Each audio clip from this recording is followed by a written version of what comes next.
अयोध्या। अयोध्या भगवान श्री राम की जन्मभूमि है। यह उत्तर प्रदेश में स्थित है। श्री राम ने अपनी वनवास यात्रा यहीं से प्रारंभ की थी।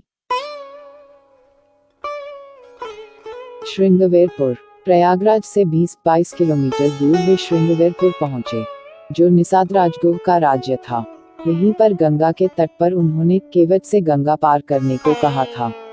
श्रृंगवेरपुर को वर्तमान में सिंगरौर कहा जाता है। प्रयाग। आगे चलकर श्री राम अपने भाई लक्ष्मण और पत्नी सीता सहित प्रयाग पहुंचे थे। प्रयाग को वर्तमान में प्रयागराज कहा जाता है। चित्रकूट। प्रभु श्री राम ने प्रयाग संगम के समीप यमुना नदी को पार किया और फिर पहुंच गए चित्रकूट। चित्रकूट वह स्थान है जहां राम को मनाने के लिए भरत अपनी सेना के साथ पहुंचते हैं। तब जब दशरथ का देहांत हो जाता है, भरत यहां से राम की चरण पादुका ले जाकर उनकी चरण पादुका रखकर राज्य करते हैं। अत्रि आश्रम। चित्रकूट के पास ही सतना मध्य प्रदेश स्थित अत्रि ऋषि का आश्रम था। हालांकि अनुसुईया पति महर्षि अत्रि चित्रकूट के तपोवन में रहा करते थे, लेकिन सतना में रामवन नामक स्थान पर भी श्री राम रुके थे, जहां ऋषि अत्रि का एक और आश्रम था।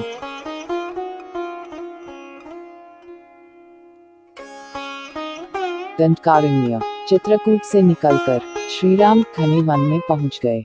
असल में यही था उनका वनवास। इस वन को उस काल में दंडकारण्य कहा जाता था।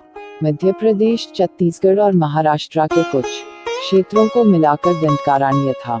दंडकारण्य में छत्तीसगढ़, ओडिशा एवं आंध्र प्रदेश राज्यों के अधिकतर हिस्से शामिल हैं। यह शहर सीता रामचंद्र मंदिर के लिए प्रसिद्ध है। स्थानीय मान्यता के मुताबिक दंडकारण्य के आकाश में ही रावण और जटायु का युद्ध हुआ था और जटायु के कुछ अंग दंडकारण्य में आ गिरे थे। ऐसा माना जाता है कि दुनिया भर में सिर्फ यहीं पर जटायु का एकमात्र मंदिर है।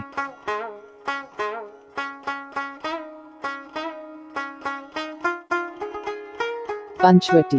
दंडकारण्य में मुनियों के आश्रमों में रहने के बाद श्री राम अगस्त्य मुनि के आश्रम गए।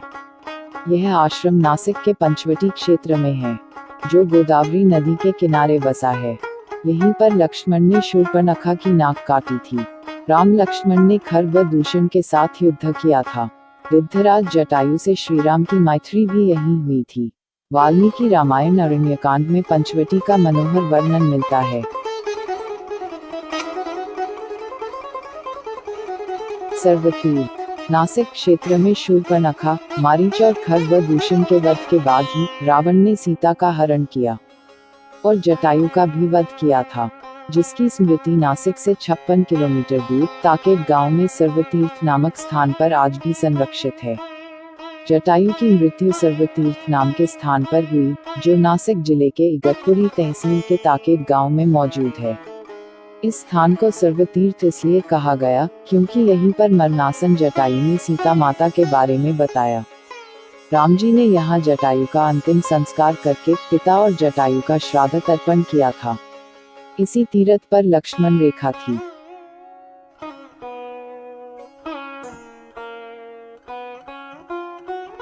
पर्णशाला।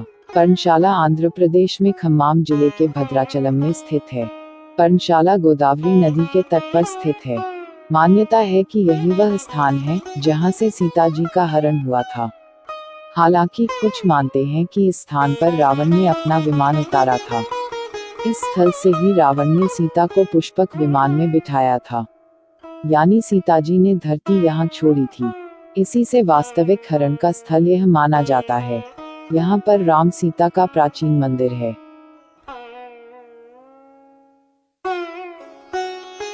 तुंगभद्रा। सर्वतीर्थ और पर्णशाला के बाद श्री राम लक्ष्मण सीता की खोज में तुंगभद्रा तथा कावेरी नदियों के क्षेत्र में पहुंच गए। तुंगभद्रा एवं कावेरी नदी क्षेत्रों के अनेक स्थलों पर वे सीता की खोज में गए।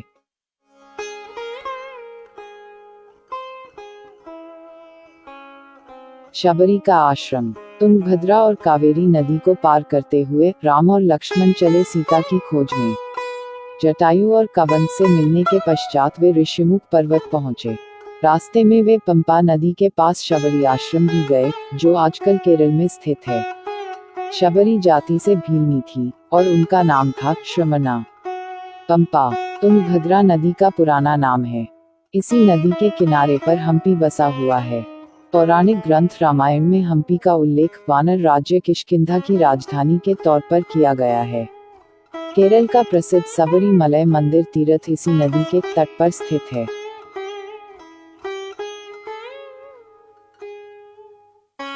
ऋषिमुख पर्वत। मलय पर्वत और चंदन वनों को पार करते हुए वे ऋषिमुख पर्वत की ओर बढ़े।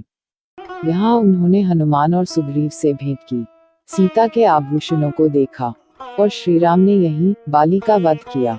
ऋषिमुख पर्वत वाल्मीकि रामायण में वर्णित वानरों की राजधानी किष्किंधा के निकट स्थित था। ऋषिमुख पर्वत तथा किष्किंधा नगर कर्नाटक के हम्पी जिला बेल्लारी में स्थित है। पास की पहाड़ी को मतंग पर्वत माना जाता है। इसी पर्वत पर मतंग ऋषि का आश्रम था, जो हनुमान जी के गुरु थे।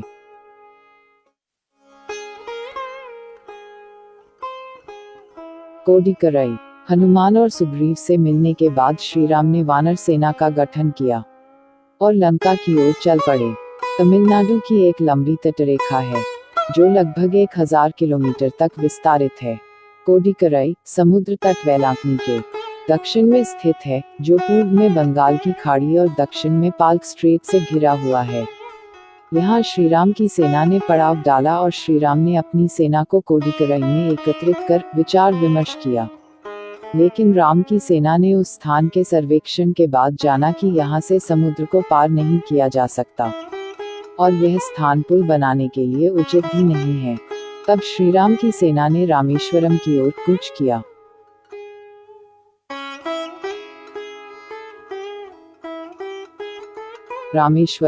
रामेश्वरम समुद्र तट एक शांत समुद्र तट है और यहाँ का छिछला पानी तैरने और सनबेदिंग के लिए आदर्श है।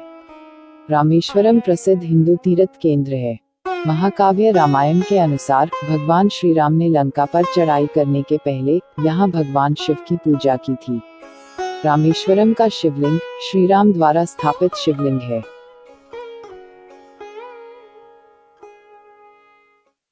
धनुषकोडी। वाल्मीकि के अनुसार 3 दिन की खोजबीन के बाद श्री राम ने रामेश्वरम के आगे समुद्र में वह स्थान ढूंढ निकाला जहां से आसानी से श्रीलंका पहुंचा जा सकता हो। उन्होंने नल और नील की मदद से उक्त स्थान से लंका तक का पुनर्निर्माण करने का फैसला लिया।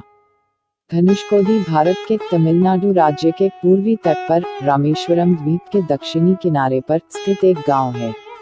यह पंबन के दक्षिण पूर्व में स्थित है। यह श्रीलंका में तलैमनार से करीब 18 मील पश्चिम में है।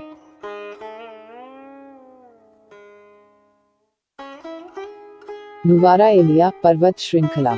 वाल्मीकि रामायण अनुसार श्रीलंका के मध्य में रावण का महल था। नुवारा एलिया पहाड़ियों से लगभग 90 किलोमीटर दूर बांद्रवेला की तरफ मध्य लंका की ऊंची पहाड़ियों के बीचों बीच सुरंगों तथा गुफाओं के भंवरजाल मिलते हैं। यहाँ ऐसे कई पुरातात्विक अवशेष मिलते हैं जिनकी कार्बन डेटिंग से इनका काल निकाला गया है। तो ये थी राम वनवास यात्रा के मार्ग की संक्षिप्त जानकारी। वीडियो कैसा लगा हमें कमेंट करके अवश्य बताएं और अपने दोस्तों को भी शेयर करें। जय श्री राम।